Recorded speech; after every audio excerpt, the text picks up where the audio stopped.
この辺もなんかね、いろんなとこから細かいのが出てるんですね。そう。切りづらいんですか？貴公子だからなんだ。ああ、そうです。貴公子じゃなければバツバツいっちゃうんだけど。これ全然問題ないわけ。ただ貴公子って本当こういうやつでもスーって水水状のを切ると、はい、小指ぐらいの切っただけでもスーって水入っちゃうんだよ、焼けが。ああ、そうなんですね。入りやすいの。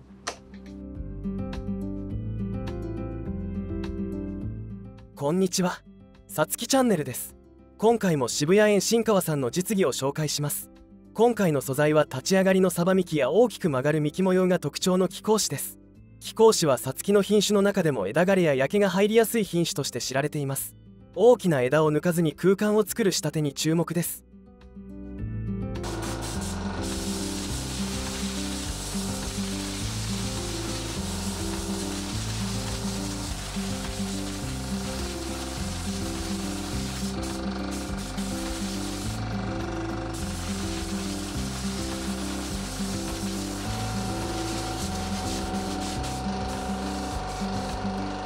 まあ今日は鉢は買えないと思いますけど。うん、とりあえず、正面位置は一応ね、鉢はあんだけど用意してくれる。あ、そうです。正面はね、多分。少し今ここだけでちょっとこう、いるかな。この動きがよく見えるように。この辺になってきるからな。で、多分角度が。少し。この木の見どころとしては、その途中の幹の大きな曲ですよね。この曲流れだよね。そこをうまく見せる位置がやっぱ正面工房になってくるんですね。だね。太さとかよりは、俺はね。もう足元はそんなに癖がないので、粘りも綺麗に出てそうですからね。2本になってますからね、途中が。そこが見どころなんだよね、面白いんで。今ちょっとこう枝付きが多くて、そう、いいところがちょっと隠れてる。そこを見せるように、この辺りってことですよね。この辺りを、その辺が重い。この辺りを見せるように枝を少し取っていく。立ち上がりは、そこは一応サバになってる。サバになってますね。この下の食いつきがまたいい味だなと思いますけど。そこね。厳しさが出てね、動きもあって、いい食いつきですよね。この食いつきっていうのは大きさ的にはどうなんですか？ちょっと大きいですか？なんかちょっとね、上に対して大きいような気もするけど。少しこじんまり。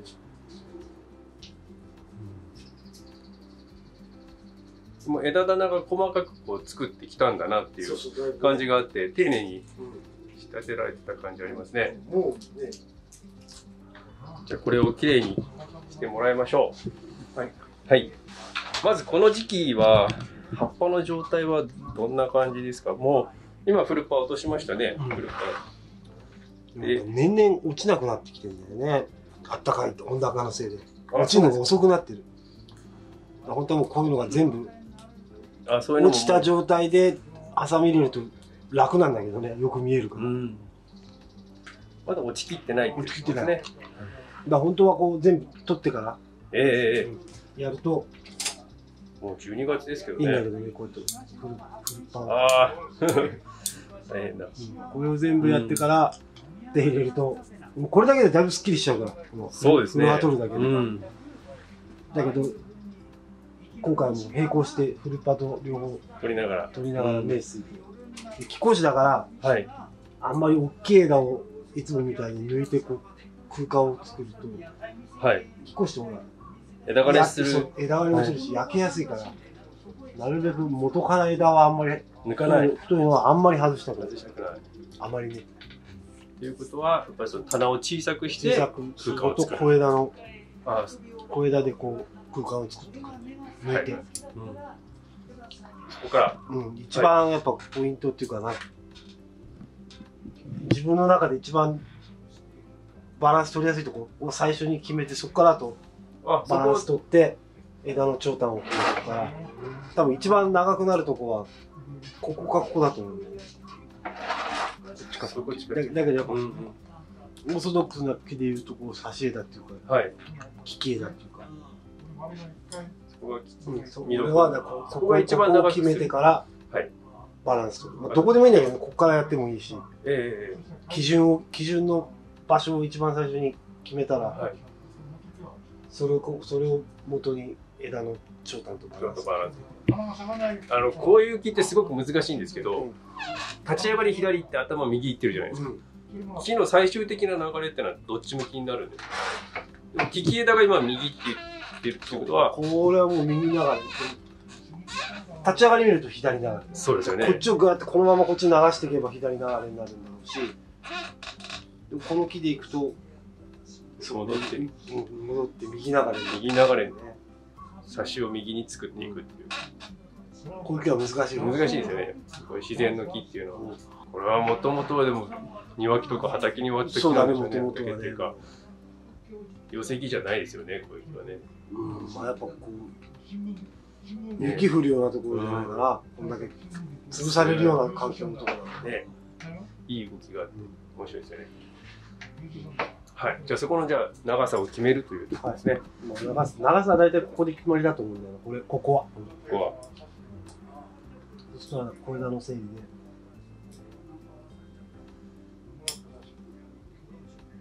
これもう来年には飾れるぐらいの木になっちゃうということですよね、ここまで。こういう木はほら、完全にビシッと細かくして棚にしたくないからね。はい。俺の場合は。それと、まあ今も花芽もちょっと空いてるぐらいで、枝の動きが見える程度に。花芽残しつつっていうことになりますよね。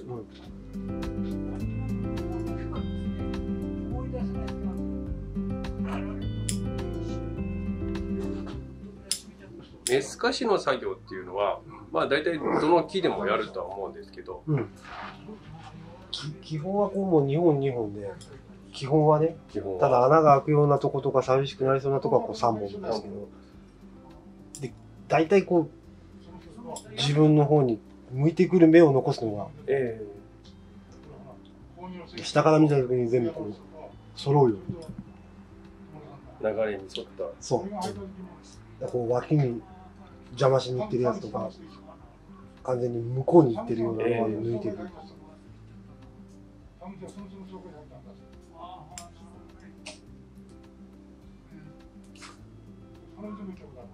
でこういう自然木の場合はやっぱこの動きを出したいから、枝の縦の動きですね。そう、はい、だからこう残さないでなるこう残す2本でこう動くように。縦に、そう横にこうやって伸ばしてるんじゃなくて、こう残すつもりで、こういう動きで。どうしてもね、こう高さを揃えたくなっちゃうから、横に残しますけどね。それを意識して。そういう時はもう3本とか。3本残しちゃうんです。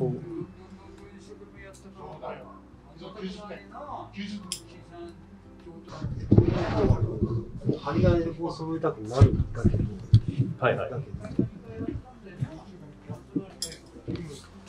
これがあるし、上が、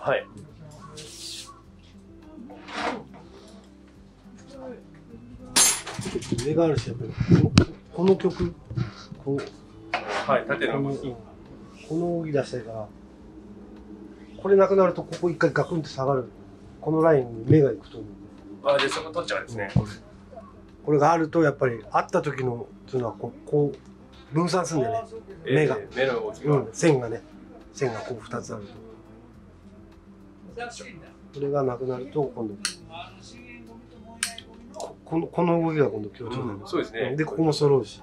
で穴開かないから。針金で何でもかんでも押さえるんじゃなくて。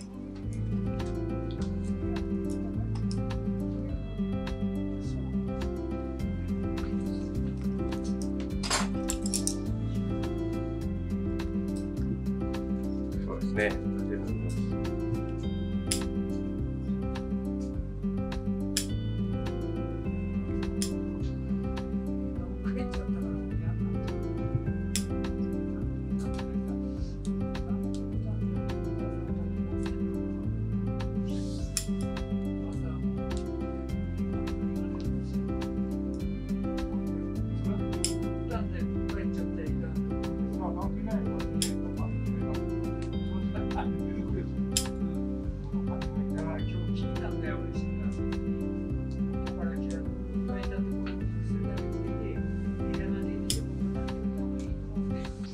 だいたい決まりました。ここはね。このくらいの密度ですね。ダメ、ダメ。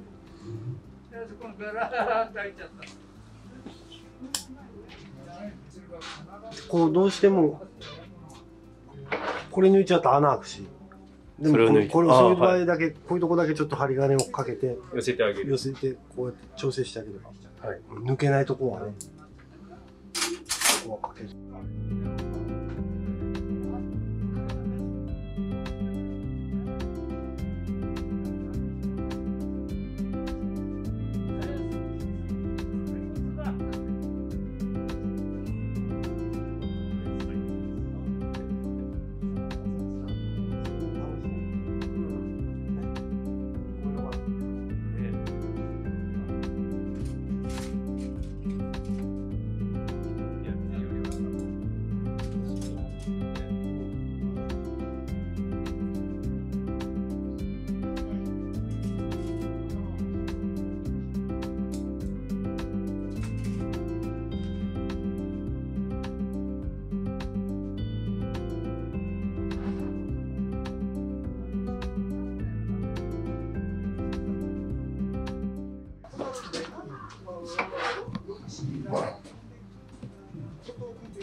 これを全部やってると多分かなりスッキリする。いい動きですね、やっぱね。手の動きがいいですね。微妙な動きが見えるか見えないかだけで。見せたいとこは見せるんだよね。寂しくしてもいいから。寂しくしてもいいから見せる。全部消しちゃうとやっぱただの棚になっちゃうから。はい。棚がいっぱいあるっていうだけの気になっちゃう。動きが見えないと。小枝で見せるっていうことですね。そうそうそう、小枝で。盆栽の魅力とはっていうところから始まるんですよ。これ若い人向けの魅力っていうのを伝えたいんですよ。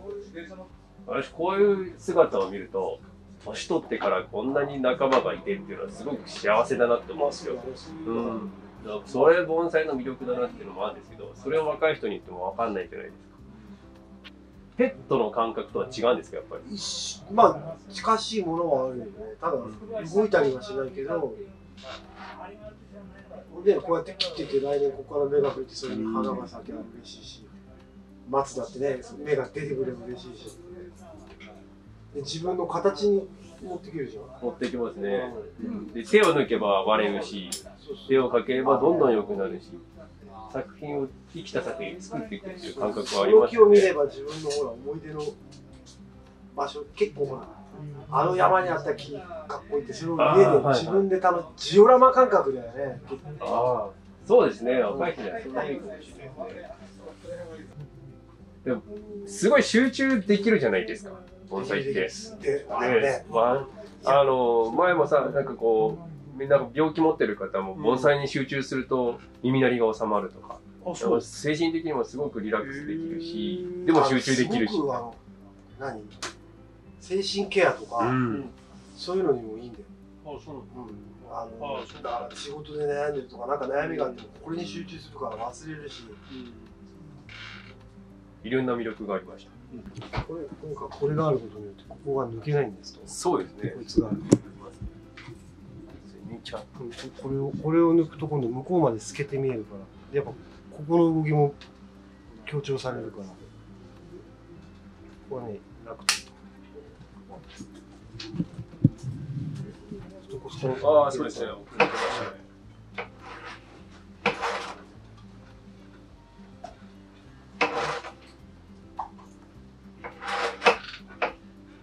かっけえなこの木。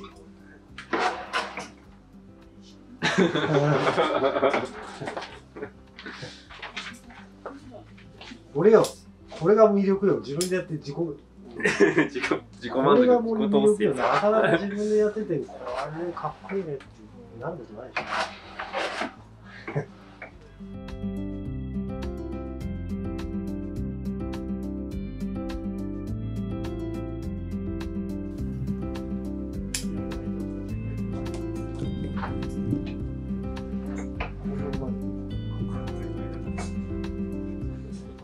もの辺までちっちゃくするんですか？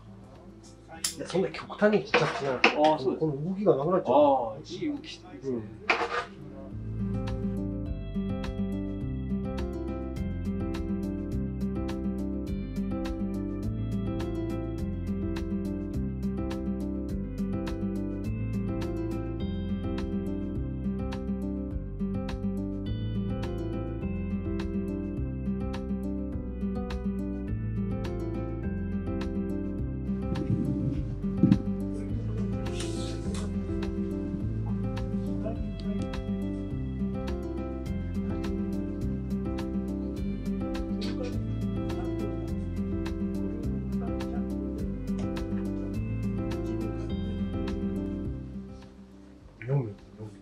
4ミリ。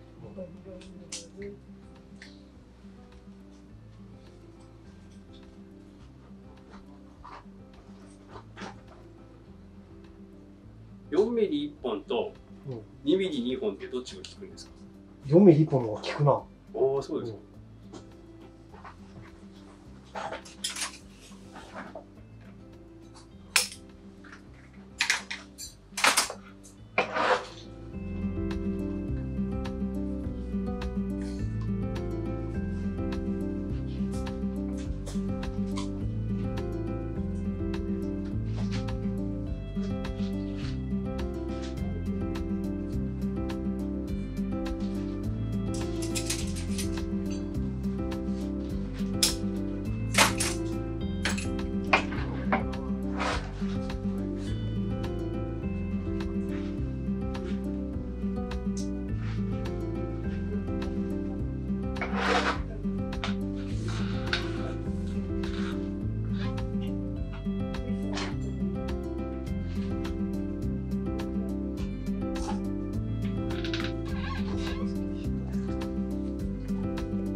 これはだから山崎君に出なかったんだ。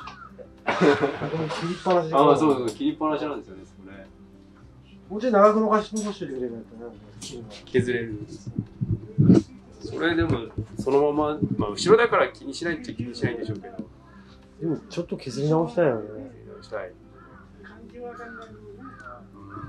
っぱなしですね。こんぐらい残ってるよね。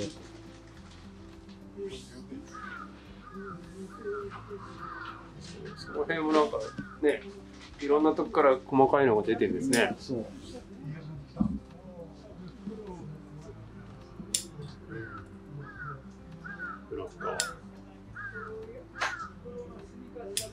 切りづらいんですか？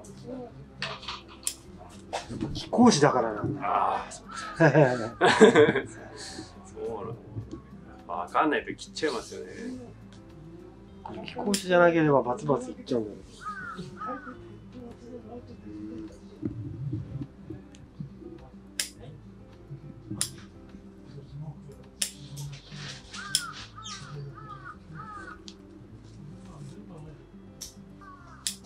でも今切れないとずっと切れないですよね。切れない。うん。こ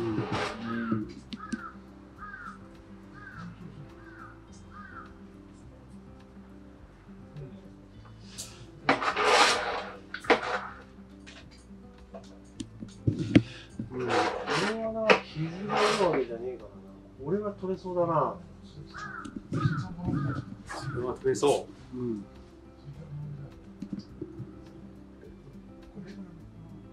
いですよ。こ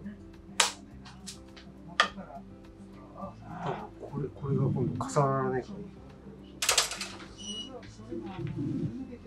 そうですね。うん。できましたね。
それ1箇所から2個出てますね。なんかさ、すっきりしないよね、なんかね。上に跳ねてるんですね。うん。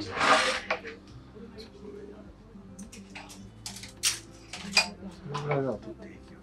はい。いいですよ。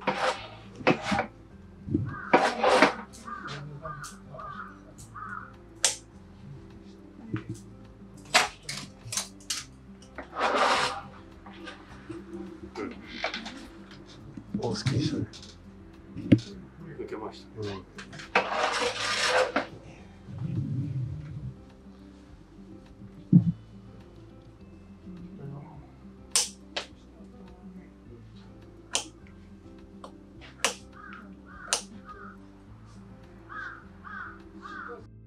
抜けないなと思ったところ、さっき枝抜いてちっちゃいのもこれはそんなに効いてないです。抜く俺。これいらない。これ全然問題ないわけ。ただ気候種って本当こういうやつでもスーって水水状のを切ると、小指ぐらいの切っただけでもスーって水入っちゃうんだよ、焼けが。ああ、そうなんですね。入りやすいの。判断が難しいですね。うん、でやっぱ気候種は怖いっていう固定観念もあるから。ここは大丈夫。例えばこういうとこ、こういうここはこのサバがあるからこう余計膨らんで目立つんだけど、こういうとこに枝があった場合、こういうのを落とすとここスーッと入っちゃうんだよね。ああ、そうなんだ。これはちょっともう怖い。落とすとなるとね。あとこれ。下のやつ。これはもうここの傷があるから多分これ抜くと多分これで止まってると思うんだ、焼けるのは。この枝がこうあるから、こういうところに。これのためにこれとこれくっつけてんだと思うんだよ。これは取って平気だと思う。こっちがあるから。ああ、そうですか。でもこういう木の場合はそこまで神経質になる、焼けが入れば入ったでサバになるし。ああ、そうですね。気をつけなきゃいけないのは気孔子と、あとは、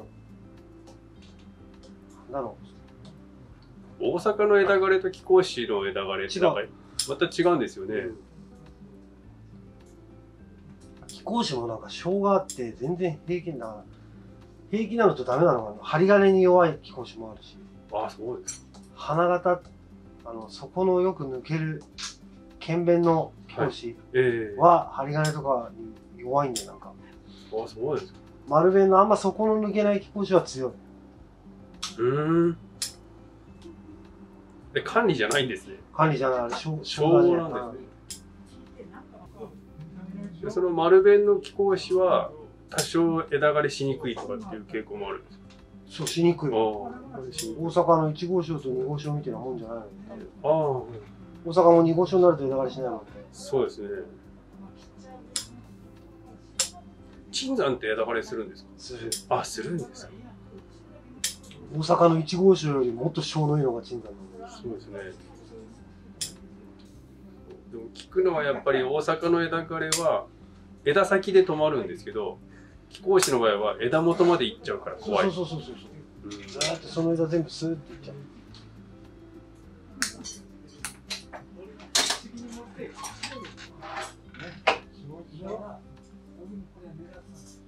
これは鳥だな。うん。まあ、ちょっと嫌なとこが出てますね。前から見てて、ただ邪魔なだけで。重いんだよな、こっから上が。こっから、まあ、ここまでしかやってねえからそうなんだけど。重いんだよな。これがあるとないと、スコーンと抜けると、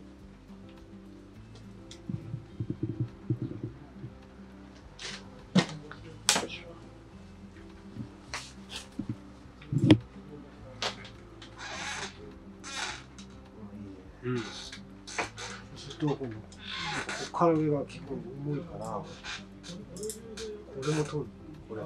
ここでグワサってここでこうできるんだから、これがあると思うと空間なくなるよね。これ。そうですね。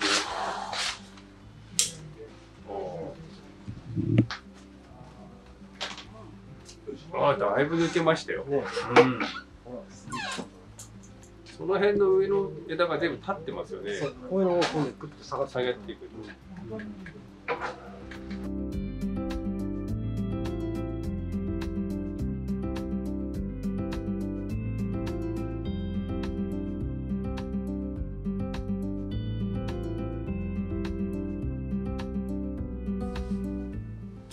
さつきは下枝の方が強いじゃないですか。そうすると頭はやっぱり気持ち枝を多めに残した方がいいんですか？あんまりガツガツ切って穴開けちゃうと回復しにくい。大変だ。この程度で仕上がっている場合でも多少目数多めに残しておいた方が安心ですか？いや、目数じゃない。目数は平気。こういう切り方をいっぱいしちゃう。ああ、吹かないんですね。葉っぱある程度残し気味で、元気な若い木ならいいんだけどね。荒っけっていうのは。やっぱり胴切りするとリスクあるんですね。ある。力がないと吹いてこないですもんね。やっぱ、こうやって先に葉っぱがなくなるから、はい。慌てて葉っぱ出すんだよね。枯れないように。はいはい。だから多分すげえ体力使うんだよ。そういう状況がいっぱいになっちゃうと。まあ、葉っぱは残して切った方が安心ですね。安心。作ってる木はそうはいかないもんね。そうですね。裸物にしちゃう。ある程度体力のある木じゃないと。だから肥料をその年引かせといて。はい。体力つけといてから切る。何でもやっぱまず木の元気をつけてやんねえと何もできねえよね。そうですね、改作。それを無理して、昔はほらもう早く作りてえからそれを関係なくやってたけど、やっぱりダメだね。経験上。あんまり体力ない木を無理して切っちゃったりすると枯れる。そのまま芽吹かない。芽吹く体力が残ってないんでしょうから。まず体力つけてから。それからやっぱり元気がないと私も人間が手術するのと一緒だよ。ああ、そうですね。体力ねえのに切られちゃったんだ。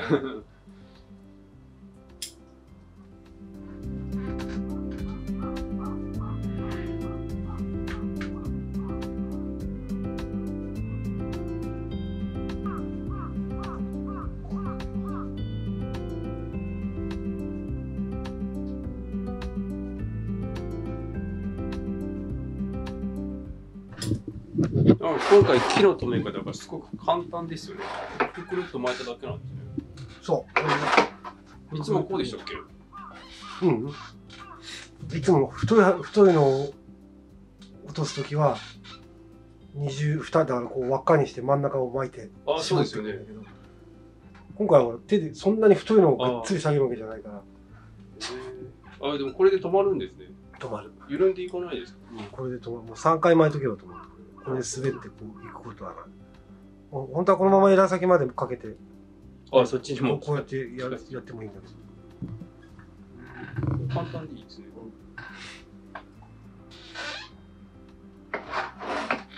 こんだけ自然の曲だから、あんまり針金かけて人工的な曲にしたくねえんだよね。そうするとやっぱ引っ張った方が、自然の曲になる。そうですよね。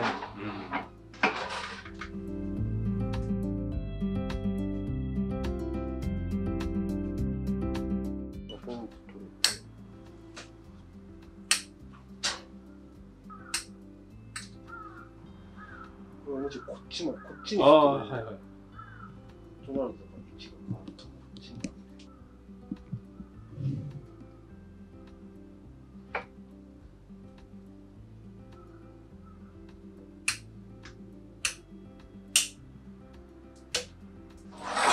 ここが重いんだよ、なんか。重い。悩ましい。まだ重い。ここだけ。ここが。これとこれが重なりなんだよ。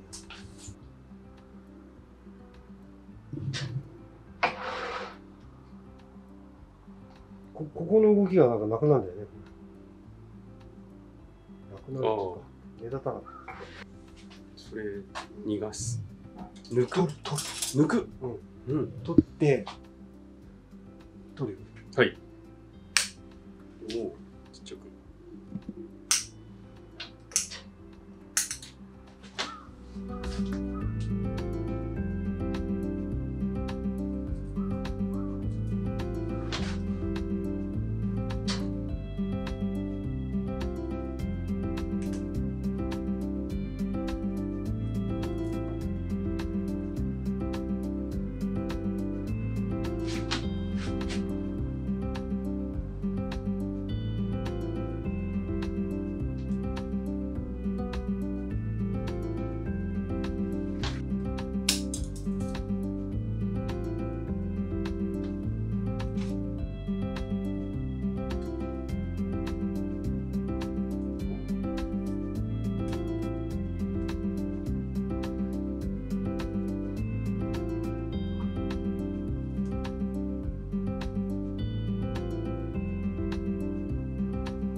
ちょっとこのぐらいの方がいいな。下げる。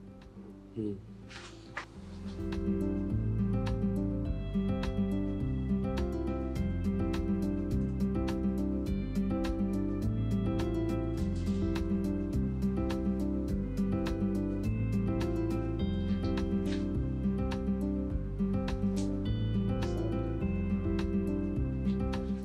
いんじゃない？こんなもんじゃない？うん。いいんじゃない？焼けが入りやすい品種として知られる貴公子。簡単には枝が切れないので、棚を小さくしたり引っ張り矯正で空間を作ったりして幹の動きを強調した躍動感のある盆栽に仕立てました。以上、貴公子の製糸作業でした。